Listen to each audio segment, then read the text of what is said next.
اب آپ کے سامنے آ گیا کہ یہ تو کوئی کہہ رہے تھے جی ہم نے مہنگائی بہت ہے، تو مہنگائی تو اب اس سے زیادہ بڑھ گئی ہے اور اس سے کئی گنا زیادہ بڑھے گی۔ تو اگر معیشت یہ کہہ رہے تھے کہ ہم نااہل ہیں، تو یہ معاشی حالات تو آپ کے اب سامنے ہیں۔ اصل میں یہ کیوں آئے تھے؟ یہ آئے تھے اس ملک میں اپنے کرپشن کے کیسز ختم کرنے کے لیے۔ یہ آئے تھے NRO-2 لینے کے لیے۔ NRO-1 کیا تھا جنرل مشرف نے، جس میں اس ملک کی تباہی ہوئی، جس میں یہ دونوں نے آ کے ملک لوٹا، 4 گنا زیادہ ہمارے قرضے بڑھائے۔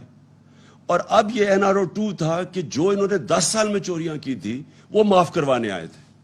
اب یہ تماشا دیکھیں کیا ہو رہا ہے۔ آج یہ نیب کا جو بل پاس کریں گے، اس سے زیادہ شرمناک چیز اس ملک میں ہو ہی نہیں سکتی۔ شہباز شریف اب پرائم منسٹر نیب کا سربراہ بن جائے گا۔ FIA جس کے اندر ان کے اوپر وہ مقصود چپڑاسی کے کیس تھے، اور وہ جو 4 ارب اس کا تھا، 4.25 ارب، اور 16 ارب نوکروں کے نام پہ، اور پھر 24 ارب کے ٹوٹل ان کے اس کے شہباز شریف کے کیسز تھے۔ اب یہ FIA کے اوپر بھی خود بیٹھ گیا، نیب کے اوپر بھی خود بیٹھ گیا۔ اب ان کا مقصد کیا ہوگا کہ جو انہوں نے چوریاں کی تھی، پہلی چوریاں معاف ہو گئی تھی۔ انہوں نے جو 11 سال 90 کی دہائی میں چوریاں کی تھی، وہ جنرل مشرف نے ان کو NRO دے دیا تھا، وہ معاف ہو گئی تھی، وہ اربوں روپیہ ہضم کر بیٹھے تھے۔ اب جو پچھلے 10 سال کی چوریاں تھی، 8 سے لے کے 18 تک، اب اس کے لیے ان کو NRO چاہیے تھا، جس کی وجہ سے یہ ساری سازش انہوں نے کی تھی۔ اب یہ جب نیب کے اوپر شہباز شریف بیٹھ جائے گا اور FIA کے اوپر بھی وہ بیٹھ جائے گا، جس میں اربوں روپے کے، ان کے 45 ارب روپے کے کیسز ہیں شریف خاندان کے، تو کبھی کسی دنیا کے قانون کے اندر کبھی ملزم بھی قاضی بنا ہے؟ کبھی یہ ہو سکتا ہے کہ میرے کیسز ہیں اور میں ہی اوپر فیصلہ کروں؟ اور یہ سب سے زیادہ آج پاکستان کی عدلیہ کا ٹرائل ہے۔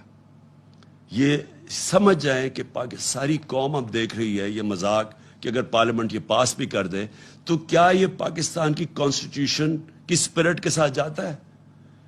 کسی بھی دنیا میں قانون میں یہ اجازت دیتے ہیں؟ کوئی قانون ایسا پاس کر سکتا ہے کہ میرے اوپر ہی کیس ہو اور میں ہی فیصلے کروں اوپر؟ اگر سہولت ان کو دینی ہے تو جو پاکستان میں جیل میں چھوٹی چھوٹی چوروں پہ لوگ بھرے ہوئے ہیں، ان کو بھی یہ سہولت دے دیں کہ وہ بھی اپنے اوپر بٹھا کے اور اپنے فیصلے کروا لیں۔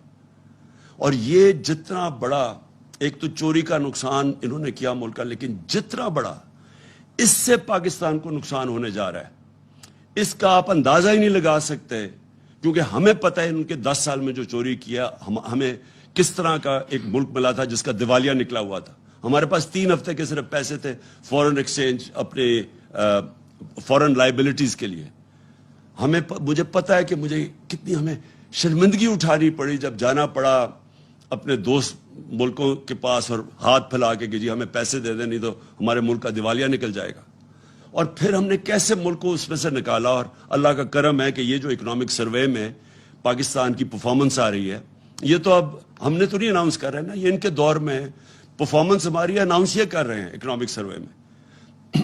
تو پھر یہ جو انہوں نے تباہی کی اپنے 10 سالوں میں، اب کیا ہے ان کو ساری قوم دیکھے گی اور یہ ساری چیزوں سے یہ بچ جائیں گے اور ان کو معافی دے دی جائے گی، جبکہ غریب لوگ جیلوں میں رہیں گے۔